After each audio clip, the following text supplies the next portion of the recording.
परेशानियां तो जस के तस हैं, जो पहले थी 20 साल पहले थी, परेशानियां आज भी वही है।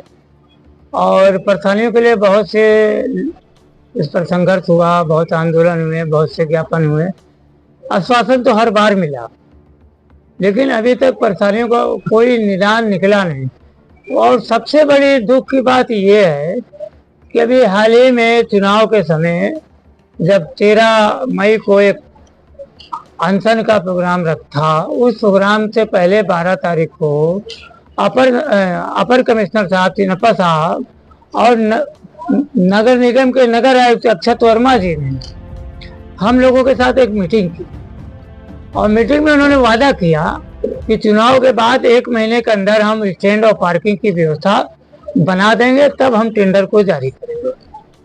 अच्छा, चुनाव भी खत्म हो गया, सारी प्रक्रिया 1 का 2 महीना 3 महीना भी खत्म हो गया, लेकिन अभी तक स्टैंड के नाम पर जो अक्षत वर्मा जी ने जो अपना वादा किया था, उसमें कहीं भी 1% जमीन पर काम नहीं। कागजों पर बहुत काम दिख रहा है, कागजों पे 34 चार्जिंग पार्किंग पॉइंट बन गया है, कागजों पे 5 स्थानों पे स्टैंड को बढ़ाया जा चुका है, और बड़ी गजब बात हो रही है। बार बार नगर निगम कह रहा है कि मेरे राजस्व की हानि हो रही है, लेकिन कौन से राजस्व की हानि होती है?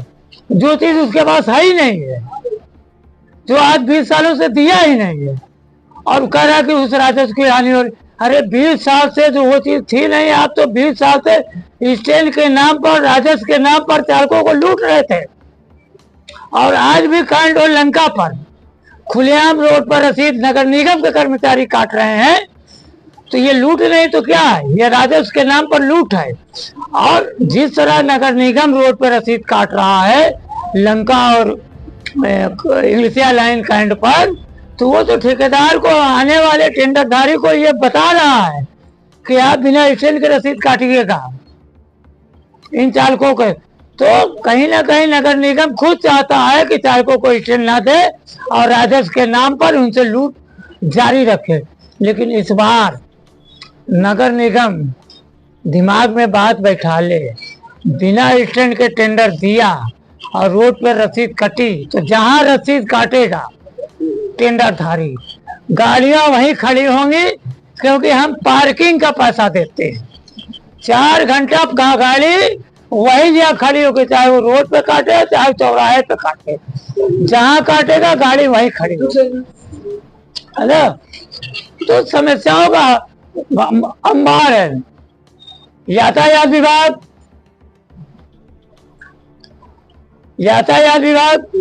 अपनी ड्यूटी नहीं करता है।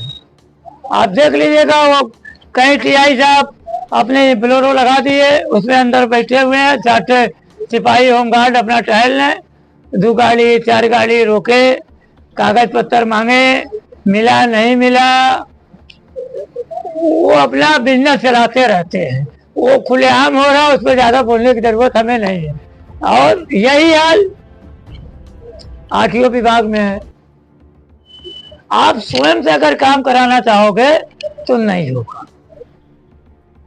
कदम क्या रहेगा Uttar Pradesh auto rickshaw 3 wheeler चालक यूनियन का? मेरा हम लोगों का इसके बाद जो हम लोग कदम उठाएंगे, सबसे पहले चालक की कमियों को दूर करना। जो छोटी छोटी कमियां हैं उन कमियों को दूर करना, जैसे ड्राइविंग लाइसेंस नहीं है बहुत चालकों के पास। ऐसा नहीं कि ड्राइवर ड्राइविंग लाइसेंस नहीं बनवाना चाहता, बनवाना चाहता है, लेकिन सरकार की जितनी फीस नहीं है उससे दुगना उसको, मतलब वो करप्शन कह लें, घूस कह लें, जो भी कह लें, उसे खर्चा करना पड़ता है। तो उसका लाइसेंस फिटनेस नहीं है उतनी गाड़ियों का, उसके में भी अभाव है। तो उनकी कमियों को दूर करना, उनको समझाना कि भाई एक बार आप पैसा लगा दोगे तो आप आपके सम्मान के साथ खिलवाड़ नहीं होगा। आपको कोई गाली पकड़ बकने से 10 दफे सोचेगा।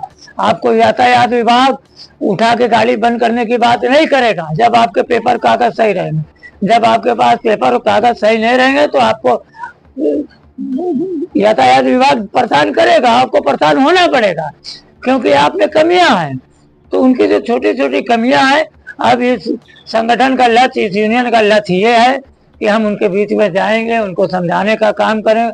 जहां जरूरत हुई तो वहाँ हम लोग उसका सहयोग भी करेंगे, आर्थिक रूप से भी जरूरत हो तो सहयोग करेंगे, लेकिन हम प्रयास करेंगे कि पहले चालकों को सही करें। जब हमारा चालक सही होगा तो ये यातायात विभाग, आरटीओ विभाग, तमाम जो है ना, इनके जब करप्शन का रास्ता बंद होगा तो खुद सही हो जाएंगे। तो सब कई बार संगठन के साथ आपकी अधिकारियों के साथ आपकी मीटिंग हो चुकी है, लेकिन बार बार आपकी मीटिंग होने के बावजूद भी ना स्टैंड है आपको वाराणसी में, ना कि पर्चियां कट रही हैं, तमाम चीजें जो पहले हो रही थी वो अब तक हो रही है, ऐसा क्यों हो रहा है? देखिए, सवाल वहीं पे का फिर वहीं पे खड़ा है।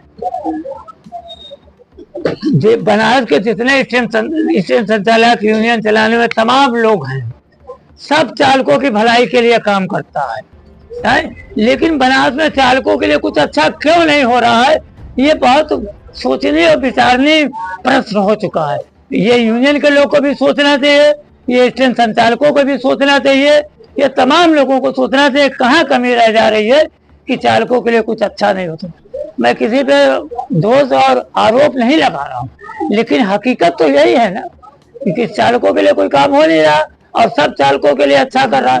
तो कहीं ना कहीं ये तो यूनियन संगठन और ये जो स्टेशन संचालक हैं, ये एक दूसरे की टांग खींचने में लगे हुए हैं। जिस दिन ये एक साथ खड़े होकर काम करना शुरू कर देंगे, उस दिन चालकों की समस्या भी सही होगी और बनारस की जो जाम की समस्या है, तमाम समस्या है ना, इन सब समस्याओं पे बहुत हद तक आदमी कंट्रोल कर सकता है, लेकिन सही नियत से, सही सोच के साथ अगर इसकी शुरुआत करें, प्रयास किया जा रहा है, हम तो बराबर प्रयास करें कि सब कोई साथ बैठ के काम किया जाए, जिससे ड्राइवर भी खुश रहे। आपके इनकम बर्बाद करने में नहीं जा रहा हूँ, आपकी व्यवस्था को छेड़ने नहीं की बात नहीं कर रहा हूँ। आप जो व्यवस्था चला रहे चलाइए, लेकिन व्यवस्थित ढंग से चलाइए, चालकों के लिए भी कुछ व्यवस्था बनाइए। तो यहाँ तो लोग अपनी व्यवस्था बनाने में लगे हुए हैं, चालकों को किसी की परवाह नहीं है। चालक जी रहा है, मर रहा है, कोई बात नहीं। हर स्टैंडों पे 100, 150, 50, 60 ऐसे चालकों को एक तरह से बंधक बना के रखा गया है। उनसे एक निश्चित धनराशि लेके उन्हें एक व्यवस्था दे दी गई है। बाकी बनारस के चालक मर रहे हैं, जी रहे हैं, क्या हो रहा किसी को लेना देना नहीं है। यही हकीकत है बनारस की। तो पिछली बार भी आपने कहा था कि हम लोग ड्राइवरों को, चालकों को नहीं पकड़ा है। नहीं हुआ, अभी तक हमने सैकड़ों ड्राइवरों का लाइसेंस वगैरह जो बनवाया, बहुत से गाड़ियों का फिटनेस, इंश्योरेंस, ये सब करवाया गया, ऐसा नहीं है। लेकिन संख्या इतनी ज्यादा है कि एक आदमी के जरिए नहीं हो सकती है। 50 से 60% ड्राइवर बिना ड्राइवरी लाइसेंस के हैं। 80% गाड़ियां जो है बाहरी इलाकों के परमिट किए हैं, 80%, 20% केवल सारी परमिट की गाड़ियां हैं। लेकिन चलेगी कहाँ, उनकी कोई व्यवस्था नहीं, कोई उनका सीमांकन नहीं, कोई उनका स्टैंड नहीं, कोई रूट नहीं। मतलब शहर की गाड़ियां हैं, ये चारों तरफ चली जाती है, ये चोलापुर चले जाएंगे, चौबेपुर चले जाएंगे, भदोही चले जाएंगे, जौनपुर चले जाएंगे। लेकिन बाबतपुर की गाड़ी अगर शहर में आ जाता है तो बेचारा दोषी हो जाता है। तो एक सिस्टम बने, शहर की गाड़ियां शहर की सीमा तक रहे, वहाँ सवारी छोड़ दे, बाकी जो है उसके आगे की जो गाड़ियां हैं वो वहाँ से सवारी लेके अपने घर जाए। जब दोनों का पेट भरेगा, तो जब उसका अपने घर में पेट भरेगा तो आपके घर में क्यों आएगा। लेकिन व्यवस्था बन नहीं रही, और व्यवस्था बन क्यों नहीं रही है, क्योंकि कितने लोगों का ये जेब गर्म हो रहा है। कितने यहाँ जो IAS पीछे जितनी तनख्वाह नहीं पाते होंगे ना, यहाँ एकल के स्टेशन संचालक उतना कमाते हैं, ये हकीकत है। इनको समस्या कौन दे रहा है? तो बता दो, सारे लोग इसमें लिप्त है। किसको कहूँ, कौन विभाग ऐसा है जो छूता है? कौन लोग ऐसा आदमी है जो नहीं जानता कि यहाँ ये चीज हो रहा है, यहाँ यह चीज? कौन ऐसा विभाग है, कौन ऐसा यूनियन है, कौन ऐसा स्टेशन संचालक है कि नहीं जानता? लेकिन सब चुप है, सब कहीं ना कहीं अपने आप लोग अपना संगठन, आप लोग आवाज क्यों बढ़ाते? भाई मेरे टाइमलाइन पे आप जाइए, मेरी पुरानी वीडियो पे देखिए, पुराने मेरे इंटरव्यू पे देखिए, हर बार मैंने इस मुद्दे को उठाया। लेकिन जहाँ सारे इकट्ठे हैं, अकेला मैं चिल्ला के क्या करूंगा यार? चिल्लाता रहता हूँ, कोई पागल कहता है, कोई दलाल कहता है, कोई लड़ाने वाला कहता है, कोई तमाम तरह के आरोप लगते हैं। क्या करूँ? लेकिन बोलता रहता हूँ, लेकिन लड़ाई जारी रहेगी, जिसको जो मन करे कहे। ये संघर्ष जारी रहेगा, कभी ना कभी कोई ना कोई तो सोचेगा कि नहीं ये बात सही है, अच्छा होगा।